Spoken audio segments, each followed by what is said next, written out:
जय श्री कृष्ण। आप सभी को ज्येष्ठ मास बृहस्पतिवार की ढेरों शुभकामनाएं।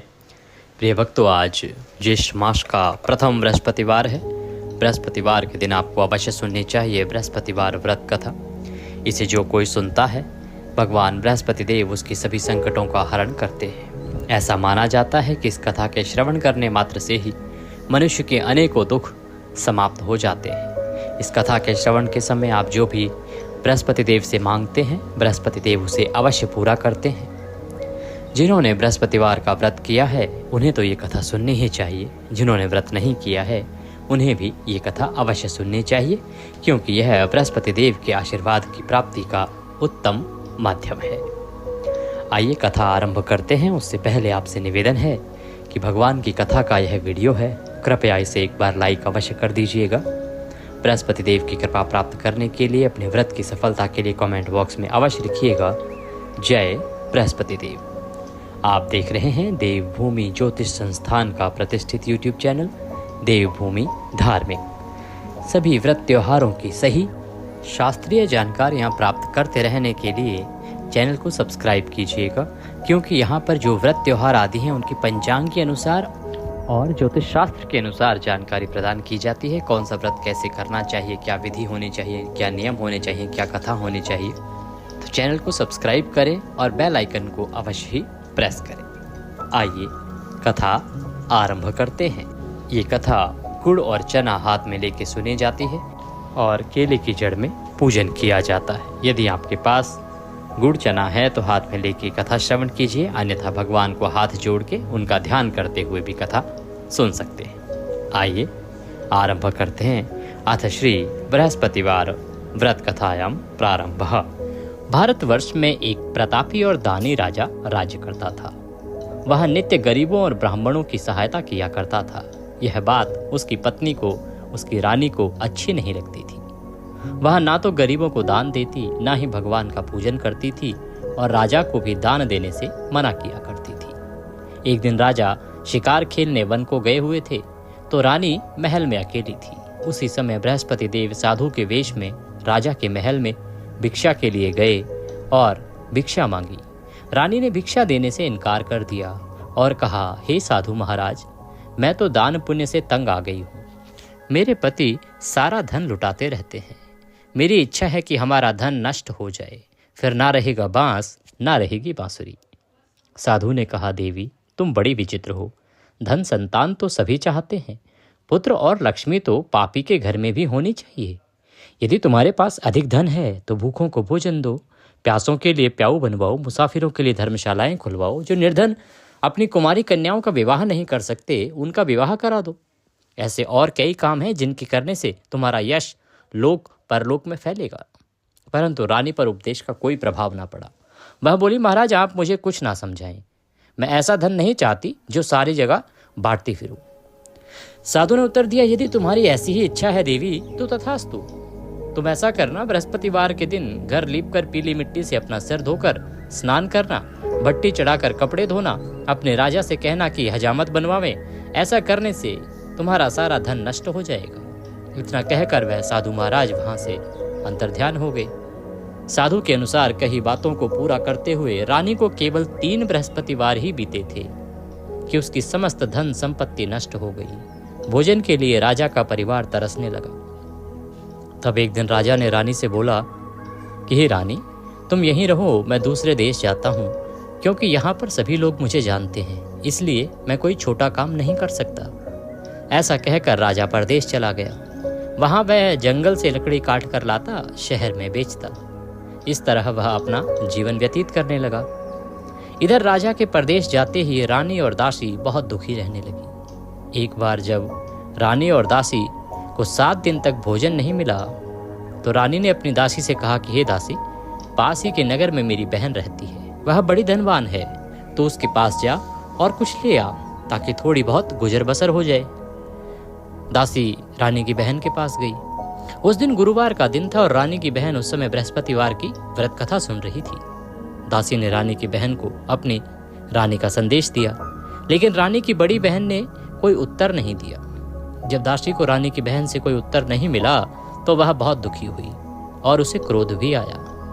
दासी ने वापस आकर रानी को सारी बात बता दी। सुनकर रानी ने अपने भाग्य को कोसा। उधर रानी की बहन ने सोचा कि मेरी बहन की दासी आई थी, परंतु उससे मैं ना तो बोली हूं और इससे वह बहुत दुखी हुई होगी। कथा सुनकर पूजन समाप्त करके वह अपनी बहन के घर आई और कहने लगी, हे बहन, मैं बृहस्पतिवार का व्रत करती हूँ, तो मैं व्रत पूजन कर रही थी, कथा सुन रही थी। तुम्हारी दासी मेरे घर आई थी, परंतु जब तक कथा होती है तब तक ना तो उठते हैं ना ही बोलते हैं, इसलिए मैं नहीं बोली। कहो दासी क्यों गई थी? रानी बोली, बहन तुमसे क्या छिपाऊं, हमारे घर में खाने तक को अनाज नहीं था। ऐसा कहते कहते रानी की आंखें भर आई। उसने दासी समेत पिछले 7 दिनों से भूखे रहने की बात अपनी बहन को विस्तार पूर्वक सुना दी। रानी की बहन बोली, देखो बहन, भगवान बृहस्पति देव सबकी मनोकामना को पूर्ण करते हैं। देखो शायद तुम्हारे घर में कहीं अनाज रखा हो। पहले तो रानी को विश्वास नहीं हुआ, पर बहन के आग्रह करने पर उसने अपनी दासी को अंदर भेजा तो उसे सचमुच अनाज से भरा एक घड़ा मिल गया। यह देखकर रानी को बड़ी हैरानी हुई। दासी रानी से कहने लगी, हे रानी, जब हमको भोजन नहीं मिलता तो हम व्रत ही तो करते हैं, इसलिए क्यों ना इनसे व्रत और कथा की विधि पूछ ली जाए ताकि हम भी व्रत कर सकें। तब रानी ने अपनी बहन से बृहस्पतिवार के व्रत के बारे में पूछा। उसकी बहन ने बताया, बृहस्पतिवार के व्रत में चने की दाल और मुनक्का से विष्णु भगवान का केले की जड़ में पूजन करें तथा दीपक जलाएं, व्रत कथा सुने और पीला भोजन ही करें, इससे बृहस्पति देव प्रसन्न होते हैं। व्रत और पूजन विधि बताकर रानी की बहन अपने घर को लौट गई। 7 दिन के बाद जब गुरुवार आया तो रानी और दासी ने व्रत रखा। गुड़साल में जाकर चना और गुड़ लेकर आई, फिर उससे केले की जड़ तथा विष्णु भगवान का पूजन किया। अब पीला भोजन कहाँ से आए, इस बात को लेकर दोनों बहुत दुखी थी। चूंकि उन्होंने व्रत रखा था इसलिए बृहस्पति देव उनसे प्रसन्न थे, इसलिए वे एक साधारण व्यक्ति का रूप धारण करके 2 थालों में सुंदर पीला भोजन दासी को दे गए। भोजन पाकर दासी प्रसन्न हुई और फिर रानी के साथ मिलकर भोजन ग्रहण किया। उसके बाद वे सभी गुरुवार को व्रत और पूजन करने लगी। बृहस्पति भगवान की कृपा से उनके पास फिर से धन संपत्ति आ गई, परंतु रानी फिर से पहले की तरह आलस्य करने लगी। तब दासी बोली, देखो रानी, तुम पहले भी इस प्रकार आलस्य करती थी, तुम्हें धन रखने में कष्ट होता था, इसी कारण सभी धन नष्ट हो गया, और अब जब भगवान बृहस्पति की कृपा से धन मिला है तो तुम्हें फिर से आलस्य होता है। रानी को समझाते हुए दासी कहती है, बड़ी मुसीबतों के बाद हमने यह धन पाया है, इसीलिए हमें दान पुण्य करना चाहिए, भूखे मनुष्यों को भोजन कराना चाहिए और धन को शुभ कार्यों में खर्च करना चाहिए, जिससे तुम्हारे कुल का यश बढ़ेगा, स्वर्ग की प्राप्ति होगी और पितृ प्रसन्न होंगे। दासी की बात मानकर रानी अपना धन शुभ कार्यों में खर्च करने लगी, जिससे पूरे नगर में उसका यश फैलने लगा। उधर एक दिन राजा दुखी होकर जंगल में एक पेड़ के नीचे आसन जमाकर बैठ गया। वह अपनी दशा को याद करके व्याकुल होने लगा। बृहस्पतिवार का दिन था। एकाएक उसने देखा कि निर्जन वन में एक साधु प्रकट हुए। वह साधु वेश में स्वयं बृहस्पति देव थे। लकड़हारे के सामने आकर बोले, हे लकड़हारे, इस सुनसान जंगल में तू चिंता मग्न क्यों बैठा है? लकड़हारे ने दोनों हाथ जोड़कर प्रणाम किया और उत्तर दिया, महात्मा जी, आप सब कुछ जानते हैं, मैं क्या कहूँ? यह कहकर रोने लगा और साधु को अपनी आत्मकथा कह सुनाई। महात्मा जी ने कहा, तुम्हारी स्त्री ने बृहस्पति के दिन बृहस्पति भगवान का निरादर किया है, जिसके कारण रुष्ट होकर उन्होंने तुम्हारी यह दशा कर दी है। अब तुम चिंता को दूर करके मेरे कहने पर चलो तो तुम्हारे सब कष्ट दूर हो जाएंगे और भगवान पहले से अधिक संपत्ति देंगे।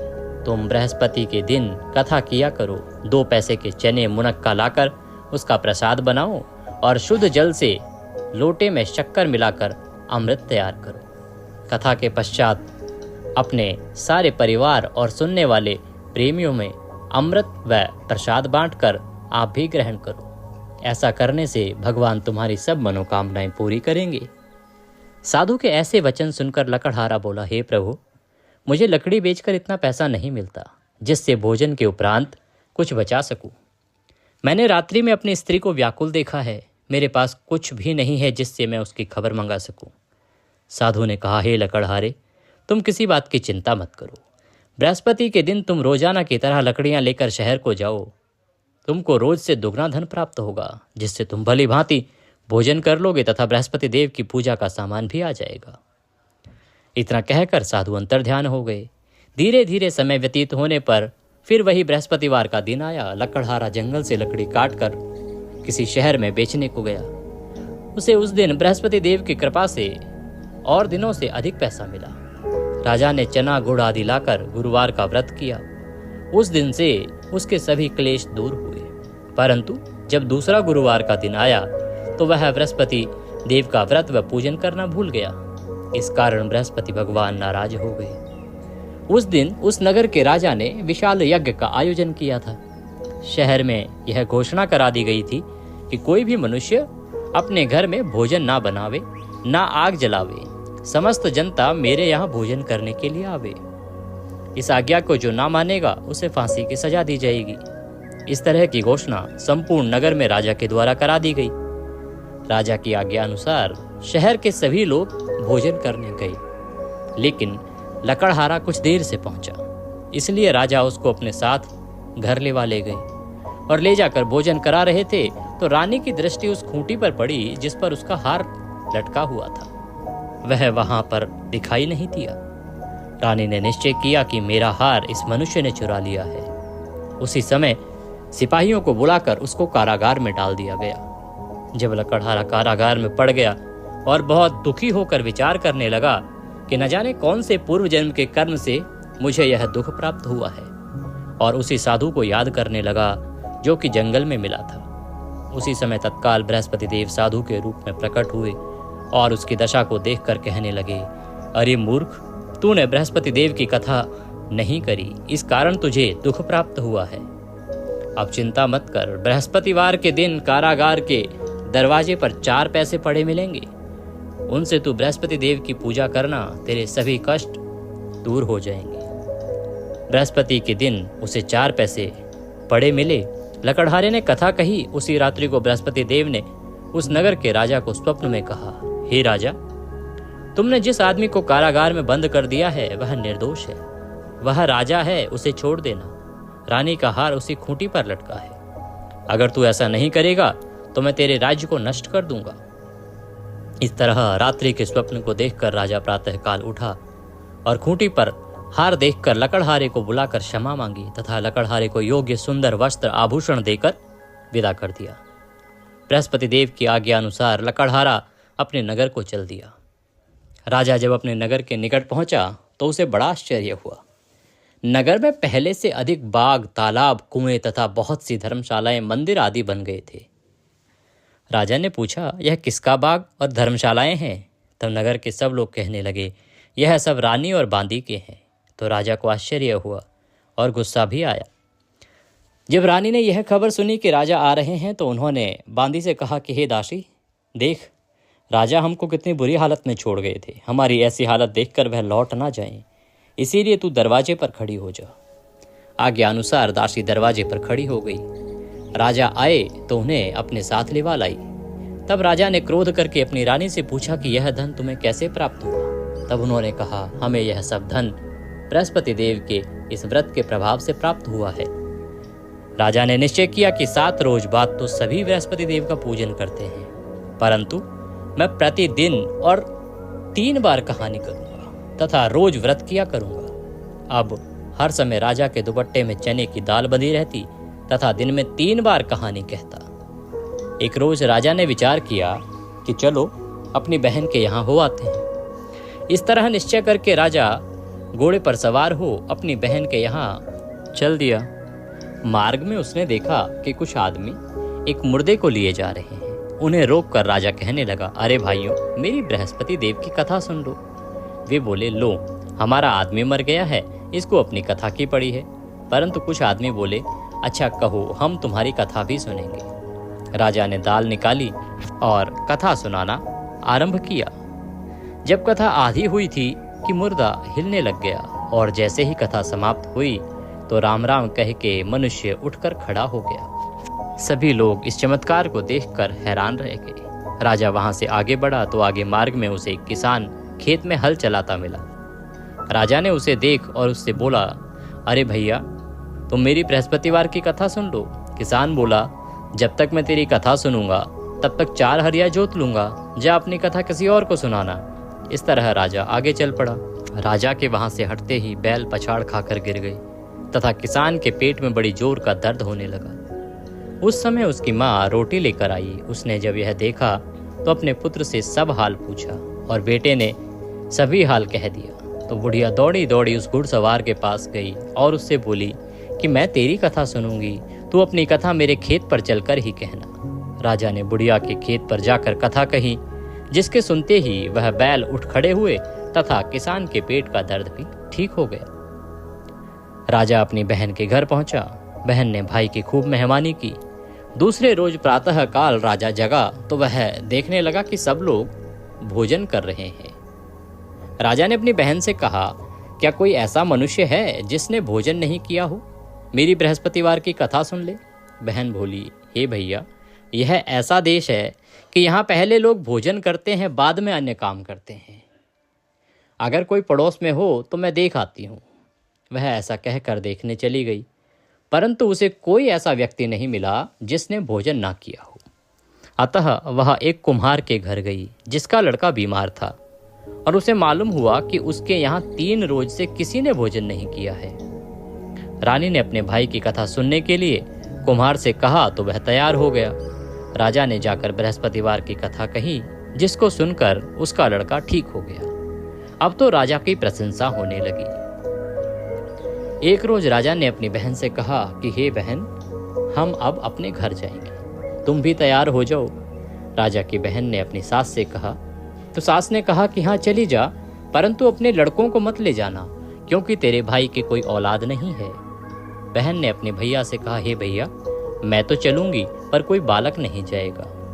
राजा बोला, जब बालक ही नहीं जाएगा तब तू भी क्या करेगी? बड़े दुखी मन से राजा अपने नगर को लौट आया। राजा ने अपनी रानी से कहा, हम निर्वंशी हैं, हमारा मुंह देखने का भी धर्म नहीं है और कुछ भोजन आदि भी नहीं किया। रानी बोली, हे प्रभु, बृहस्पति देव ने हमें सब कुछ दिया है, वह हमें औलाद भी अवश्य ही देंगे। आप इस प्रकार चिंता क्यों करते हैं? इस चिंता को त्याग दीजिए। उसी रात को बृहस्पति देव ने राजा के स्वप्न में आकर कहा, हे राजा, उठ, सभी सोच त्याग दे, तेरी रानी गर्भ से है। यह बात सुनकर राजा को बड़ी खुशी हुई और 9वें महीने में रानी के गर्भ से एक सुंदर पुत्र पैदा हुआ। तब राजा बोला, हे रानी, स्त्री बिना भोजन के रह सकती है पर बिना कहे नहीं रह सकती। अतः जब मेरी बहन आवे तो तुम उससे कुछ ना कहना। रानी ने सुनकर हाँ कर दी। जब राजा की बहन ने यह सब शुभ समाचार सुना तो उसे बहुत खुशी हुई तथा बधाई लेकर अपने भैया के यहाँ आई। तभी रानी ने कहा, घोड़ा चढ़कर तो नहीं आई, गधा चढ़ी आई। राजा की बहन बोली, भाभी, इस प्रकार अगर मैं ना कहती तो तुम्हें औलाद कैसे मिलती? बृहस्पति देव ऐसे ही हैं, जैसी जिसके मन में कामनाएं हैं सभी को पूर्ण करते हैं। जो सद्भावना पूर्वक बृहस्पतिवार का व्रत करता है एवं कथा पढ़ता है अथवा सुनता है और सुनाता है, बृहस्पति देव उसकी सभी मनोकामनाएं पूर्ण करते हैं। भगवान बृहस्पति देव उसकी सदैव रक्षा करते हैं। संसार में जो मनुष्य सद्भावना से भगवान की पूजा सच्चे हृदय से करता है तो उसकी सभी मनोकामनाएं पूर्ण करते हैं। जैसी सच्ची भावना से रानी और राजा ने उनकी कथा का गुणगान किया तो उनकी सभी इच्छाएं बृहस्पति देव ने पूर्ण की थी। इसीलिए पूर्ण कथा सुनने के बाद प्रसाद लेकर जाना चाहिए और हृदय से उसका मनन करते हुए जयकारा बोलना चाहिए। बोलिए बृहस्पति देव की जय, बोलिए विष्णु भगवान की जय। इसी के साथ यह कथा यहाँ पर समाप्त होती है। अब हम बृहस्पति देव की आरती करेंगे और उसके बाद आप अपने दैनिक कार्यों को करते हुए अपने दिन को व्यतीत करेंगे। नियमों का पालन करते हुए अपने व्रत को पूर्ण करेंगे।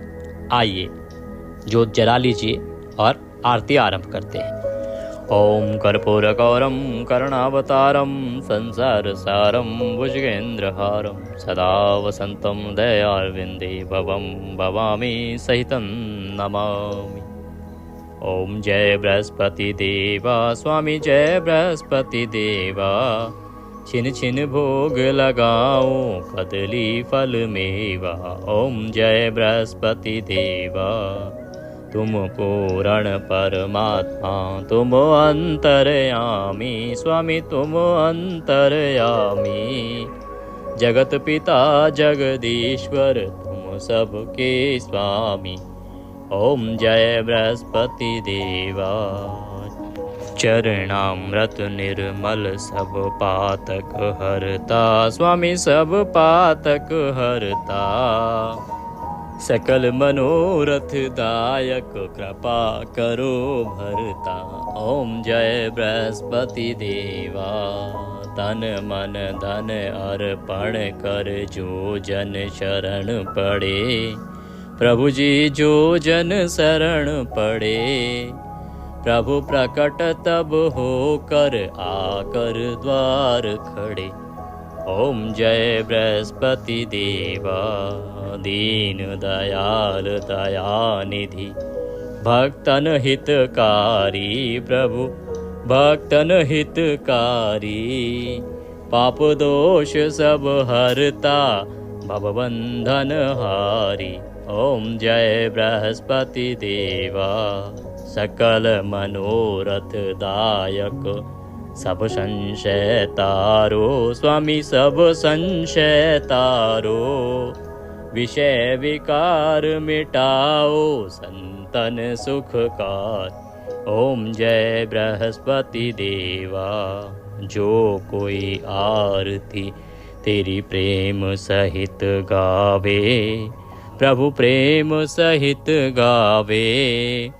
ज्येष्ठानंद बंद सो निश्चय पावे। ओम जय बृहस्पति देवा। स्वामी जय बृहस्पति देवा। छिन छिन भोग लगाऊं कदली फल मेवा। ओम जय बृहस्पति देवा। बोले विष्णु भगवान की जय। बोले बृहस्पति देव की जय। इसके बाद आरती दीजिएगा, स्वयं आरती लीजिएगा, भगवान को भोग लगाइएगा, पीला आहार ग्रहण कीजिएगा और व्रत को पूर्ण कीजिएगा। व्रत से संबंधित नियम आदि के बारे में कुछ जानना चाहते हैं तो कमेंट बॉक्स में लिख के अवश्य पूछ लीजिएगा, आपको जानकारी प्रदान कर दी जाएगी। भगवान सब पर कृपा करें। वीडियो थोड़ा सा भी अच्छा लगा हो तो एक बार इसे लाइक अवश्य कर दीजिएगा। आपका एक लाइक हमारे लिए बहुत महत्वपूर्ण होता है। भगवान बृहस्पति देव की कृपा सभी को प्राप्त हो। कमेंट बॉक्स में अवश्य लिखें जय बृहस्पति देव, जय विष्णु भगवान।